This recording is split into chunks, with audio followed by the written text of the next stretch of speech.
بسم اللہ الرحمن الرحیم نحمدہ ونصلی علی رسولہ الکریم رب اشرح لی صدری ویسر لی امری واحلل عقدۃ من لسانی یفقہوا قولی اللہم صلی علی محمد وعلی آل محمد کما صلیت علی ابراہیم وعلی آل ابراہیم انک حمید مجید اللہم بارک علی محمد وعلی آل محمد کما بارکت علی ابراہیم وعلی آل ابراہیم انک حمید مجید۔ میرے بھائیو دوستو بزرگو، ہماری بات جو چل رہی تھی وہ سیرت کے موضوع پر چل رہی تھی، تو ہم یہاں پر پہنچے تھے کہ آپ علیہ الصلوۃ والسلام کو وہی جو پہلی نازل ہوئی وہ آپ کی نبوت ملی، اس کی وہی تھی۔ ابھی آپ کو دعوت کے لیے اللہ جل شانہ نے نہیں فرمایا، ٹھیک ہے۔ پھر ایک دن آپ بی بی خدیجۃ الکبریٰ کے گھر میں بیٹھے ہوئے تھے، تو اللہ جل شانہ نے دوسری وحی نازل کی، یا ایھا المدثر قم فانذر،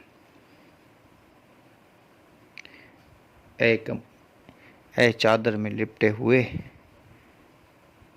تو پچھلی بار یہی میں بتا چکا ہوں کہ کتنے پیار سے اللہ جل شانہ نے اپنے حبیب کو بلایا ہے۔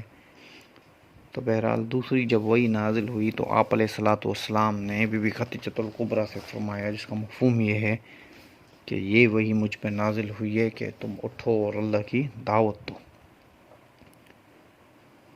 اور اللہ کی بڑائی کو بیان کرو، لوگوں کو ڈراؤ، اور اٹھو لوگوں کو ڈراؤ اور اللہ کی بڑائی بیان کرو، اس کا مفہوم یہ ہے۔ تو سب سے پہلے بی بی خدیجۃ الکبریٰ نے جب یہ سنا، اس نے کہا کہ یا رسول اللہ، آپ تو اللہ کے نبی ہیں، آپ آواز لگائیں۔ اور فرمایا کہ آپ نے فرمایا کون سنے گا میری بات؟ مکے والے جو ہیں وہ 360 بتوں کی عبادت کرنے والے، یہ کہاں سے سنے گے میری بات؟ تو انہوں نے کہا یا رسول اللہ، آپ مجھے دعوت دے، سب سے پہلے مسلمان ہونے والی میں ہوں۔ عورتوں میں سب سے پہلے جو مسلمان ہوئے وہ بی بی خدیجۃ الکبریٰ ہوئی مسلمان، اور بی بی خدیجۃ الکبریٰ بڑی دانا عورت تھی، اس نے حضور کو پہچانا، شادی کی۔ بڑی دانا عورتوں میں جو دانا عورتیں تھیں ان میں بی بی خدیجۃ الکبریٰ بھی ہیں۔ پھر آپ علیہ الصلوۃ والسلام کے غلام تھے زید بن حارثہ، جس کا قصہ میں نے آپ کو پہلے بتایا تھا۔ زید رضی اللہ تعالیٰ عنہ کے ماں باپ جو تھے، انہوں نے زید رضی اللہ تعالیٰ عنہ جو تھے وہ بچھڑ گئے اپنے ماں باپ سے، پھر چھوٹے سے بچے تھے، پھر آ کے مکے میں فروخت ہوئے۔ بی بی خدیجۃ الکبریٰ نے ان کو لیا اور ان کو نبی پاک صلی اللہ علیہ وسلم کو شادی کے ٹائم پہ آپ رضی اللہ تعالیٰ عنہ نے ہدیہ دیا تھا، تو وہ بھی ایمان لائے۔ پھر حضرت علی رضی اللہ تعالیٰ عنہ بچوں میں ایمان لائے، اور حضرت علی رضی اللہ تعالیٰ عنہ جو تھے وہ بھی میں نے آپ کو پہلے ہی بتایا تھا کہ ابو طالب جو تھے ان کے پاس، جو وہ سردار مکہ تھے، ان کے پاس کوئی چیز، سارا جو مکے میں سردار ہوتے تھے وہ سارا اپنا خرچہ جو ہے وہ حاجیوں پہ کر دیتے، اسی لیے ان کی اولادوں میں سے تھی 11 اولادیں تھیں یا 10 اولادیں تھیں، وہ میں نے پہلے آپ کو بتایا۔ تو ان اولادوں میں سے پھر حضرت علی رضی اللہ تعالیٰ عنہ کی کفایت جو آپ علیہ الصلوۃ والسلام نے اٹھائی، اور ہر قریش مکہ نے ایک ایک بیٹے کی ان سے کہ یہ کھائے گا پیے گا ہمارے پاس اور یہ آئے گا۔ تو حضرت علی رضی اللہ تعالیٰ عنہ آپ صلی اللہ علیہ وسلم کی تربیت میں ہوئے تھے، آپ کے گھر میں ہی ہوتے تھے۔ اور فرمایا حضرت علی کرم اللہ وجہ نے کبھی بتوں کو سجدہ نہیں کیا، حالانکہ مکے کے مشرک تھے، جب چھوٹے تھے تب بھی ان کو بت جو تھے ان کو سجدہ کبھی نہیں کیا، نہ ہی کوئی عبادت کی بتوں کی۔ اس لیے حضرت علی کرم اللہ وجہ کو فرماتے ہیں کرم اللہ وجہ، کرم ہے ان کے اللہ پر۔ تو پھر آپ علیہ الصلوۃ والسلام نے اپنی 4 بیٹیوں کو، حضرت فاطمہ، بی بی زینب، بی بی کلثوم اور بی بی کلثوم اور رقیہ، بی بی رقیہ، ان چاروں کو آپ نے جب اسلام کی دعوت دی تو یہ بھی اسلام لائی۔ پھر جو ہے تو آپ، یہ تو گھر کی بات ہو گئی نا، اب اس میں آپ علیہ الصلاۃ والسلام کی جو ہے پھر آپ نے دعوت جو دی وہ دی ابو بکر صدیق رضی اللہ تعالیٰ عنہ، وہ بھی فوراً ایمان لائے، اور آپ علیہ الصلاۃ والسلام نے فرمایا حضرت ابو بکر صدیق رضی اللہ تعالیٰ عنہ وہ ہیں جس نے مجھ سے ایک بار بھی کوئی سوال نہیں کیا۔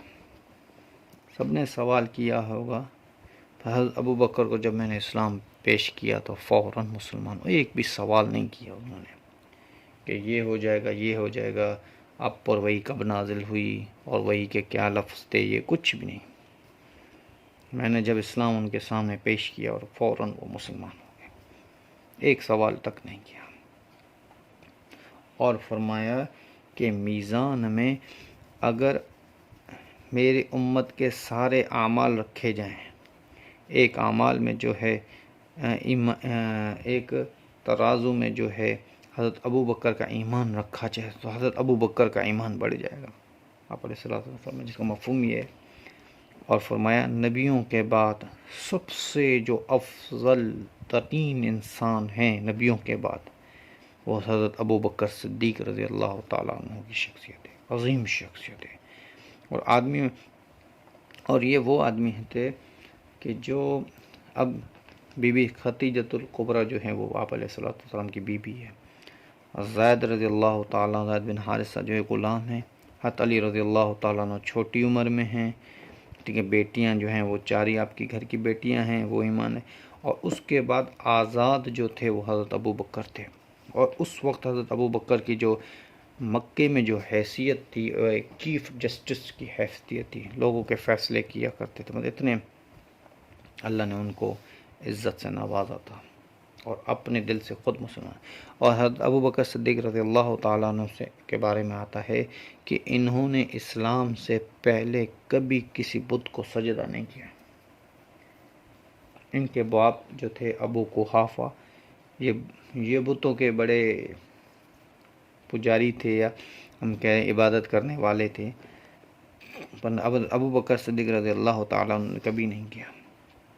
پھر فرمایا حضرت ابو بکر صدیق رضی اللہ تعالیٰ عنہ کے بارے میں آتا ہے قصہ کہ حضرت ابو بکر صدیق رضی اللہ تعالیٰ عنہ کو اس کے باپ نے کہا کہ جب بھی کہتے تو وہ جان چھڑا کے بھاگ جاتے، جب چھوٹے تھے تو جان چھڑا کے بھاگ جاتے۔ ایک دن باپ نے پکڑ لیا، اس نے کہا اب آج تم میرے سامنے بتوں کی عبادت کرے گا اور اس کو سجدہ کرے میرے سامنے۔ پھر انہوں نے آ کے جس کمرے میں لے کے گئے، انہوں نے کہا کہ ابا جان میں اگر عبادت کروں گا تو میں تنہائی میں عبادت کروں گا، آپ پہلے چلے جاؤ۔ پھر وہ تھوڑے سے دور چلے گئے، ان کو اطمینان ہوا تو دروازہ بند کر کے، جہاں پہ وہ بت رکھتے تھے ان کا گھر کا، وہ دروازہ بند کیا، اور پھر بتوں کو کہا مجھے کھانے کے لیے کچھ دو، مجھے پینے کے لیے کچھ دو، مجھے یہ دو، مجھے وہ دو۔ تو بت تو ہل بھی نہیں سکتے تھے۔ فرمایا تم میری کوئی حاجت پوری نہیں کرتے، تم کیسے میرے خدا ہوگے؟ اچھا خدا ہونا، 1 منٹ۔ پھر خود گئے باہر اور ایک پتھر لائے، پھر اس کو اندر سے جو ہے دروازہ بند کر کے پھر اس پتھر سے پھر اس خدا کو کہا کہ بدھ کو کہا اگر تو خدا ہے تو اپنی جان تو بچا، ایسے کر کے میں تمہیں پتھر مارنے والا توڑنے والا، اپنی جان تو بچا۔ جیسے اس کو پتھر مارا تو وہ ٹوٹ گیا، تو اس نے یہ کون سا میرا خدا ہے جو ٹوٹ گیا؟ اور حضرت ابو بکر صدیق رضی اللہ تعالیٰ عنہ جیسے باہر گئے تو تھوڑی دیر کے بعد ان کے باپ نے دیکھا بت کو توڑ دیا۔ پھر اب اس کی ماں کو بلائے، ان کو کہا کہ آج میں ابو بکر کی ایسی پٹائی کروں گا کہ وہ یاد کرے گا، اس نے آج میرے بت کی توہین کی، اس کو توڑ دیا اس نے۔ تو ان کی امی نے کہا، ان کی جو ماں تھی انہوں نے کہا نہیں آپ اس کو کچھ مت کہنا، کیونکہ جب یہ میرے پیٹ میں تھا تو میں پتھروں کے سائڈ سے گزرتی تھی تو آوازیں آتی، ابشری، سلام آتے تھے، اور مجھے یہ کہا گیا کہ تیرا جو بیٹا ہے وہ آسمانوں میں اس کا نام صدیق ہے اور زمین میں آخری نبی کا رفیق ہوگا، اس کو کچھ نہ کہنا، یہ عظیم شخصیت ہے، اس کو کچھ نہ کہنا۔ اور فرمایا نبی پاک صلی اللہ علیہ وسلم نے فرمایا، جس کا مفہوم یہ ہے کہ مجھے اللہ جل شانہ نے ساری دنیا میں چنا ہے، مجھے اللہ نے ساری دنیا میں چنا، اور میرے ساتھیوں کو بھی اللہ جل شانہ نے ساری دنیا میں سے چن کے سب سے اچھے ترین لوگوں کو میرے ساتھ کیا ہے، سب سے اچھے ترین لوگوں کو۔ ایک تو اللہ جل شانہ پوری کائنات کے لوگوں میں سے مجھے آخری نبی چنا، سارے نبیوں میں سے مجھے اول چنا اور امام چنا، آخری نبی چنا، اور میرے صحابہ کو بھی اللہ جل شانہ، میرے ساتھیوں کو بھی اللہ جل شانہ نے چنا۔ اور فرمایا جس کا مفہوم یہ ہے کہ علماء اکرام فرماتے ہیں، جس کا مفہوم یہ ہے کہ اس زمانے میں جو صحابی تھے وہ سارے دوروں کے آگے کے بھی پیچھے کی بھی نبیوں کے بعد جو افضل ترین لوگ تھے وہ حضور اکرم صلی اللہ علیہ وسلم کی جماعت میں موجود تھے، آپ کے ساتھی جو تھے، صحابہ جو تھے۔